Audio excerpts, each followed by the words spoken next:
One small positive thought in the morning can change your whole day. This is the Wisdom Worth Knowing podcast. I am your host, Craig Chamberlain. If it's your first time joining me, welcome. Thanks for giving me a shot.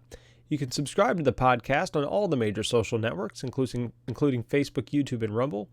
You can also subscribe where all major podcasts are distributed, including Apple Podcast, Google Podcast, and Spotify. Wisdom Worth Knowing is brought to you by Audible, where listening is the new reading. Get unlimited access to thousands of audiobooks completely free for 30 days. Sign up right now at audible.wisdomworthknowing.org. One small positive thought in the morning can change your whole day. Have you considered the trajectory you start your mornings with?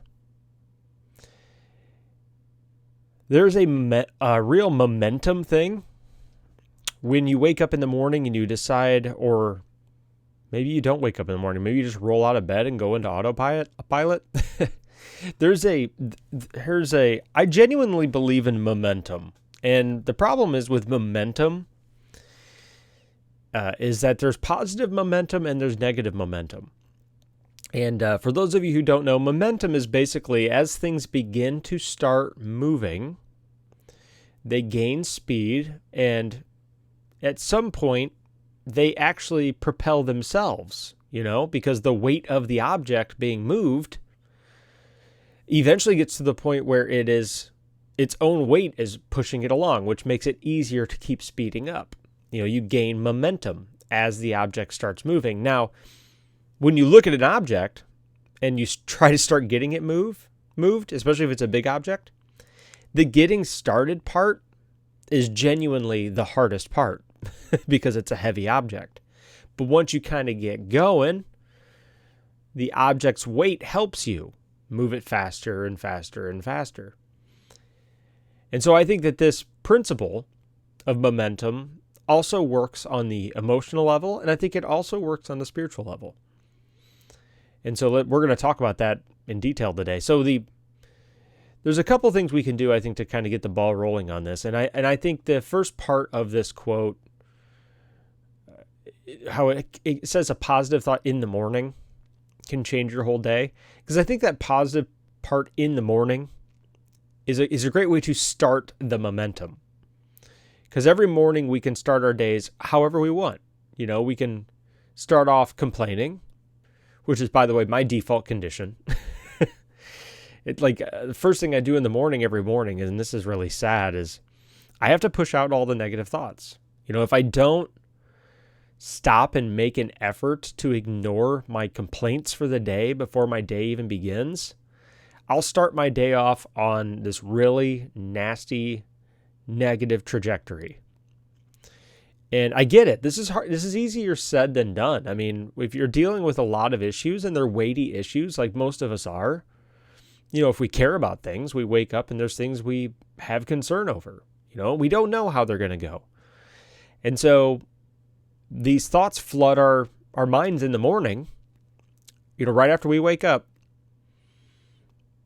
And what's even worse is they flood them before the coffee's kicked in. Which doesn't help. I actually, on that note, somewhat of a side tangent here, is I pretty early on adopted the principle that I'm not allowed to think before caffeine or coffee in the morning. I'm not allowed to do it. Because everything, by the way, if you can survive in the morning without coffee, I highly recommend you do that, but I can't do it. But waking up in the morning, there's enough problems I already have to deal with without thinking about them while I'm waking up. So, side tangent there. But when you wake up in the morning and you start to really think about something, in terms of as the weight of those problems kind of come in, there's a good book on this subject, by the way. It's called Battlefield of the Mind by Joyce Meyer. But as those thoughts kind of come in, sometimes you just have to capture them and push them back out, And you have to say, you know what? First of all, there's no problem that you have that you're going to be able to think your way out of. Well, I shouldn't say no problem. The majority of problems you have, you're not going to be able to think your way out of. Thinking doesn't really produce any action. Well, man, I shouldn't have put it that way. Thinking doesn't count as action. That's what I should say. It does produce action, because I think that's part of this whole post. And the quote for the day is, thinking does even inevitably turn into action, but the thinking itself, it doesn't actually do the work. And so a lot of us, we're secretly lazy. And I've noticed this about myself too. It's like I'm secretly lazy in that I will think about a problem because it's easier to think about a problem than it is to actually deal with it. Has this ever happened to you where you actually use thinking as a form of avoidance? You're like, you know what? Rather than actually deal with the problem, I'm going to think about the problem. And I'm going to think about the problem so much that I don't have any more time to deal with the problem. I don't know if it's just me, but there are certain things that I do this on, especially if I'm nervous about doing them. I'll bring up an obvious choice. It's like a household chore or something around the house that needs to be done. Let's say it's a project I have no experience on. I don't know anything about toilets, right? So if I got to replace my toilet, this is actually sink. Let's say sink, because I'm not a plumber. I have very limited experience in that, and it's a specialty, right? It's a skill. If you don't know it, you don't know it, right? And so I remember when I had to replace a sink because my sink had broken, quite literally. Blame kids for that. You wouldn't expect a sink to be very breakable, but I think children hear that and they're like, challenge accepted. It's like, yeah, they won't break that. Challenge accepted. Hold my Kool-Aid. They find a way. So I had a sink that needed to be replaced, and I had actually bought the sink to replace it, and then that sink was sitting in my garage, and then started the thinking process. I must have thought about that project, watched videos, contemplated doing it, all the different approaches. Do I have all the tools? I must have thought about that problem for weeks while that thing sat in my garage. And here's the funny thing about this getting trapped in these thinking cycles. I finally did it. One evening I got home and I was like, you know what? I think I'm fully prepared. I think I'm emotionally prepared. I'm spiritually prepared. Physically prepared. I think I can handle this task now. You don't want to know how take a guess. How long did it take me to finally put that sink in? Just take a guess. Do you have a number in your head? It took me 2 hours. That's it. So I must have wasted, and by the way, my thinking, it didn't do me any good. Everything that could have gone wrong went wrong. But it was like when it went wrong, it wasn't like anything catastrophic. It was, I've got to realign this. Oh, I've got to move this further to the side. Oh, it's not going to end up exactly where I wanted it to be. They were very fungible and fixable problems. No, that's not fair. It's probably 3 hours. Regardless, all of that time I had spent thinking about a project didn't produce any action or results. So try not to fall into this trap of overthinking things. And I have anxiety about certain things, so that's part of the reason I kept putting it off. But that's what I mean. It's like thinking is also another form of avoidance. It's a way of avoiding a problem that's sitting right in front of me. It's like, you know what? I'm going to think about that a little bit longer. We're going to have to think about this problem for at least another 3 or 4 weeks before we actually take any action on it. But I'm not saying it's bad to think about things. It is good to think about things, but we have to transform those thoughts into actions pretty quick. Otherwise we basically are wasting our time and avoiding the issue by overthinking it. So that's something to be aware of. And so as we kind of wake up in the morning, we get our thoughts on the right trajectory, or we try to get our thoughts on the right trajectory. Those negative thoughts flood our minds, and we need to stop. We need to take the time to at least explain it away for the moment, so until you have your coffee. But then let's say you have your coffee and all those thoughts come in again. We can choose to entertain them.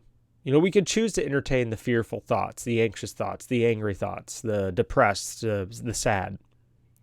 And we could throw our little pity party and think about how bad we have it and how hard our lives are and how sad everything is. We can do that. That's an option. Or we can just push it off to the side.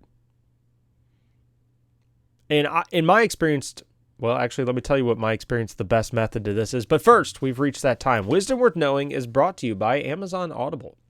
If you're like me and you love reading, but you just don't have the time, Audible audiobooks may be the perfect solution for you.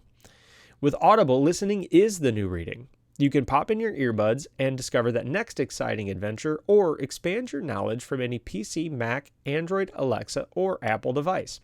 And check this out. Because you listen to this show, for a limited time, my listeners can get instant access to thousands of audiobooks from Audible's Premium Plus catalog, completely free.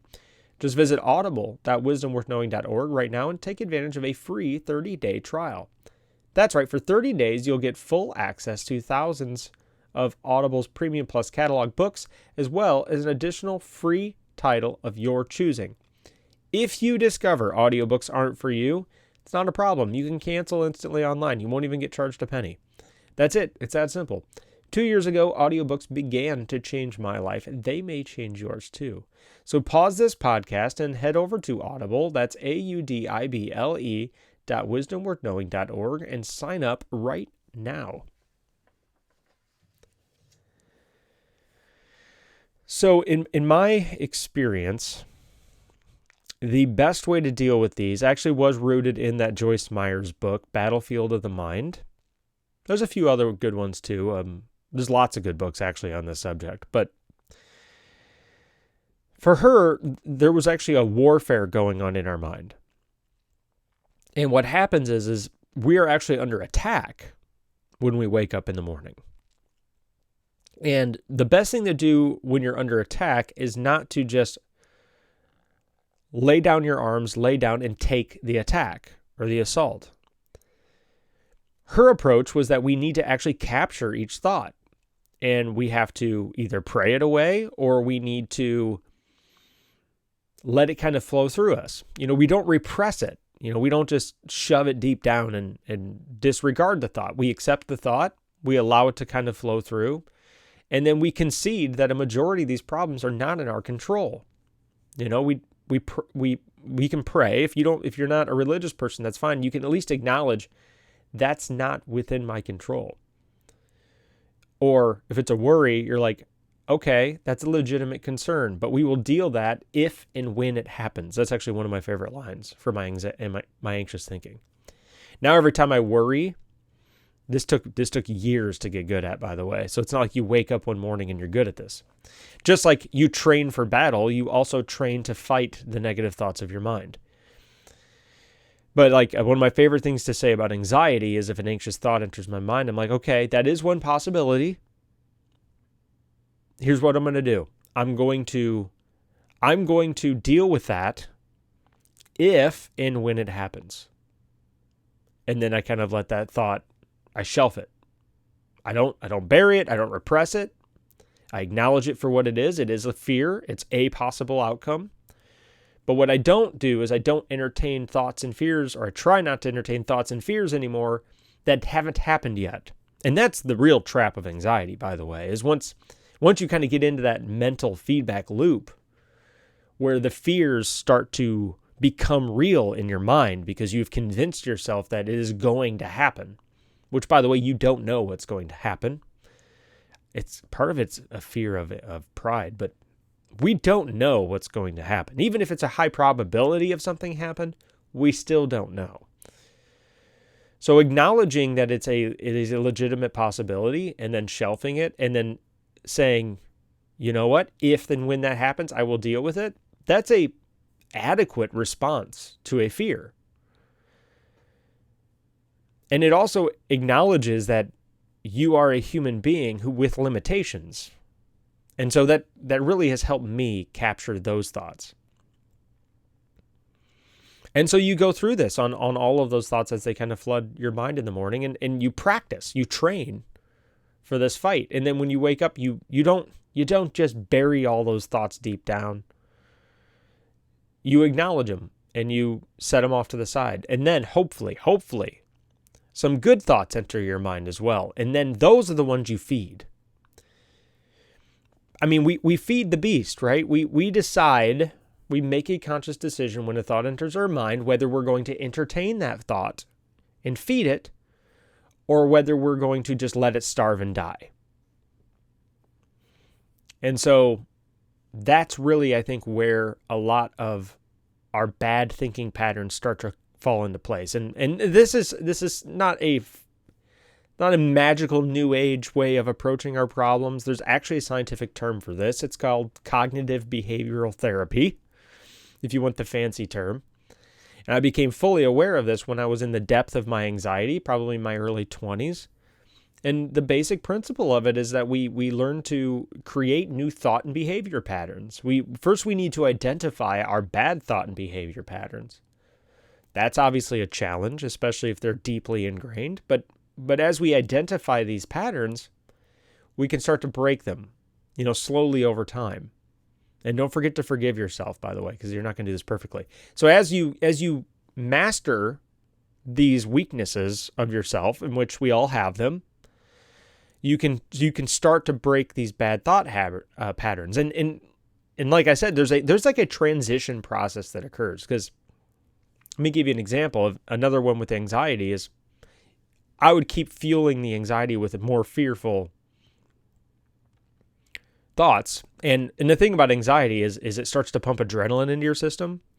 And as the adrenaline pumps into your system, you become more sensitive. And so you actually, the fake thoughts become more real, even though they're not real. And so then that makes it really easy to continue to stoke the fear fire, because you're heightened.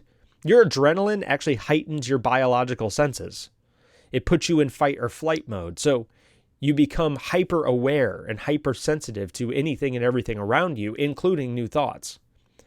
And so it's understandable that some of us can get caught in this trap, because as that sensitivity level increases from the adrenaline, you actually begin to continue feeding those fearful thoughts.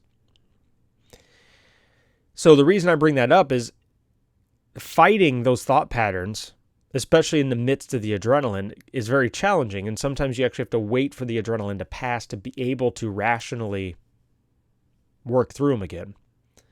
But what happened was over time, I would have these anxious periods in which it would go on for a week or 2 weeks where I would literally be freaking out about something.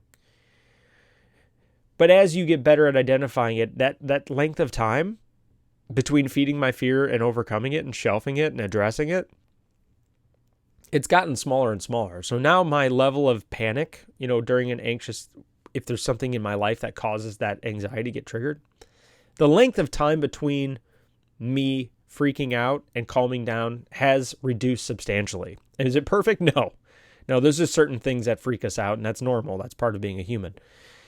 But you can get better at this, and I've gotten better at it. And I've still got a lot of work to do too. So we choose to feed those thought patterns, and then we can master how well we do this. We can become experts in ourselves, which is really the most important thing we can do, especially if you're struggling with an emotional issue, anxiety and depression. We are feeding the monsters that are torturing us in most cases. And so the best thing we can do is try not to feed them. And that's easier said than done. Some of some of the demons we wrestle with, we can call them demons, but some of those internal voices we wrestle with are abusive fathers, abusive mothers, they're friends who betrayed us. There's really a lot of stuff we can carry around with us that are difficult to wrestle with, and that's okay. That's why this show, like the tagline of this show is being the best version of yourself you can today. Because today, if you can take small steps, make small steps of progress today, then tomorrow you will have maybe 1 or 2 steps that you've taken. And then the next day you'll have 2 more steps. And then hopefully a year from now you'll wake up and you'll turn around, you'll look behind you and you'll be like, wow, I've made it a mile. And hopefully you've made those small progressive steps.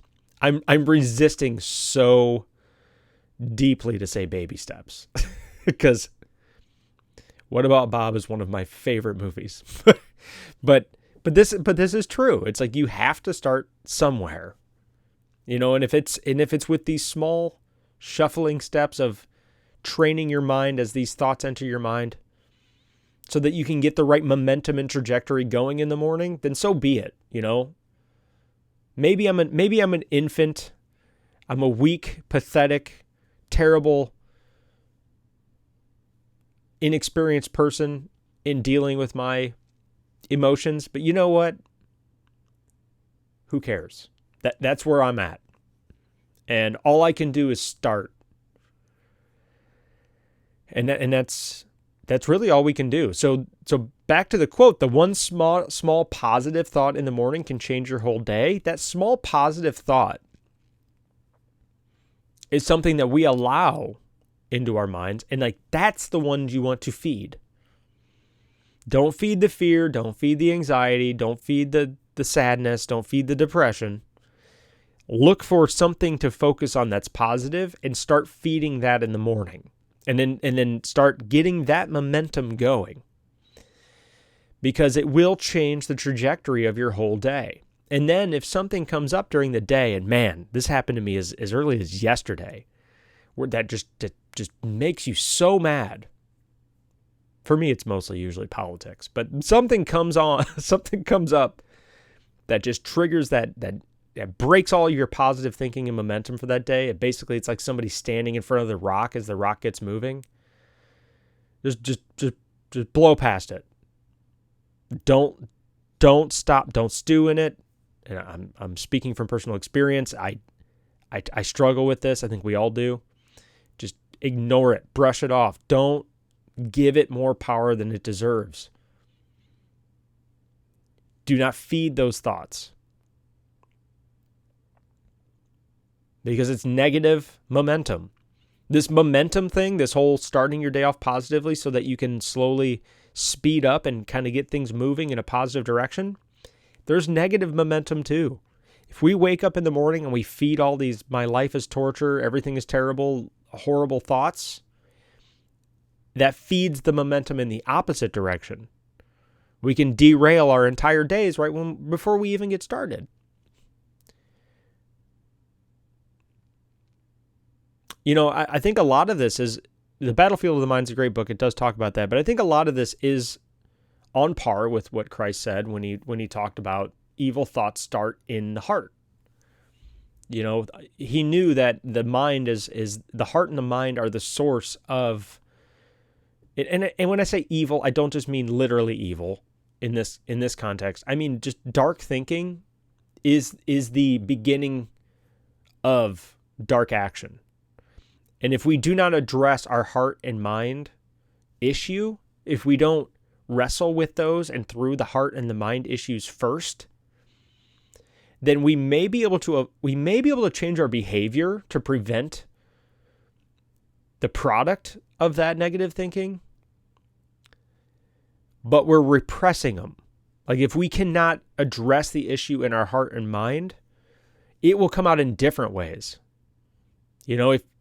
If we don't come to terms with our anxiety and depression and learn to deal with them, we may be able to prevent our panic attacks, but we're still panicking. And then that comes out in different ways. It comes out in drinking. It comes out in smoking. It comes out in abuse of drugs. It comes out in abuse of any kind of pain reliever, which, by the way, I don't know if you knew this, but you can look up, if you look up pornography, it's like a painkiller. On a chemical level, it's actually a painkiller, which makes sense why a bunch of people get addicted to it. It's not necessarily just about the pornography, right? It's a relief. It's pain relief. And we're all so miserable and in pain that we will take any relief we can get, even if it's against our better judgment. And a lot of that happens because we have all of this stuff we're carrying around with us, and we don't have the emotional and spiritual tools to deal with it. And so it's understandable that we turn to things that give us relief from that pain. So it's all understandable. So don't judge yourself if you fall into these things, because that's a big part of what happens to us as humans is we do the best we can with what we've got. And so all we can really do is try to acknowledge the fact that those are counterfeits, right? The drug abuse, the painkiller abuse, whatever. Though that's a Band-Aid to a deeper problem. And we do those things to alleviate the pain because we don't know how to deal with the pain yet. And that's okay. So now all we can really do is start dealing with the pain, even if it's just a little bit at a time. And then hopefully we can restore our proper relationship with the pleasures of our life so that we don't abuse them and use them as painkillers. You know, pleasures were meant to be enjoyed. They're not just supposed to relieve our pain, right? Because if you use them to relieve your pain, then you've kind of broken your relationship with those things. By the way, I'm not condoning the use of those as painkillers. I'm just saying that that's what we use things as. You know, and what a proper relationship looks like is a very personal thing. So I can't speak for you, but I think you all get the idea. Is it's understandable that we turn to things because we're in pain. Life is hard. We all are carrying our load. So, one small positive thought in the morning can change your whole day. This has been the Wisdom Worth Knowing podcast. Thank you for joining me today. I appreciate your time. I know there's a lot of other shows out there that you can spend your time with, so I'm very grateful for you. If you found value in this show, please consider subscribing or sharing or liking on all of the major social networks. That actually helps the show grow. It feeds the algorithms. It's on Facebook, YouTube, and Rumble. You can also leave a review or subscribe where all major podcasts are distributed. Your reviews greatly help the show grow as well, so consider doing that. This show is brought to you by Audible, where listening is the new reading. Get unlimited access to thousands of audiobooks completely free for 30 days. Sign up right now at audible.wisdomworthknowing.org. That's audible.wisdomworthknowing.org. The book I talked about today, The Battlefield of the Mind, it is on there. It's read by the author. That would be Joyce Myers. Great audiobook. It's not that long. That is one of the books that are on Audible. So something to think about. And on that note, one small positive thought in the morning can change your whole day. So let's work on being the best version of ourselves we can for today, because as always, that's all we can do. I will see you all tomorrow. Have a good day.